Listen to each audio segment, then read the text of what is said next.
Welcome to the Likkle Jamaica Cultural Community Kitchen mini podcast. This is where we listen to stories of care and how care from our people, immigrants, have shaped Canada. We are at 13%, 15%, 20%. Let's go. In the 1960s, Canada was changing, but behind that change were women whose names we are only beginning to honor.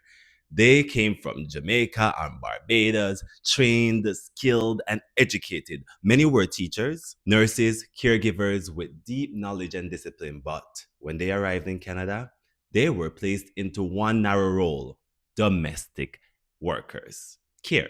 This was the West Indian domestic scheme. Under this program, these women were required to work as housekeepers and child caregivers for 365 days. After completing that year, they could apply for permanent residencies. Their qualification didn't matter. Their dreams were deferred.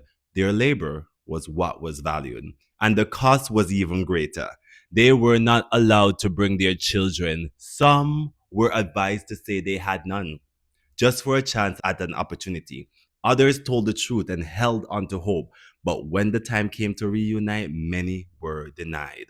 Some were accused of misrepresentation, some were deported. Families were separated, mothers were erased from their own stories, and still they resisted. They organized, they spoke out, they challenged a system built on exclusion, and because of their courage, Canada's immigration system began to change, moving away from racial bias toward reform. But beyond policy, they transformed this country through care. They raised generations. They sustained homes. They made it possible for Canadian women to enter the workforce. They built culture, community, and continuity, often while carrying the quiet weight of separation. This was not just migration, this was sacrifice. This was revolution. And that legacy lives on. I am here today as an immigrant because of these women who paved the way for me to even be here.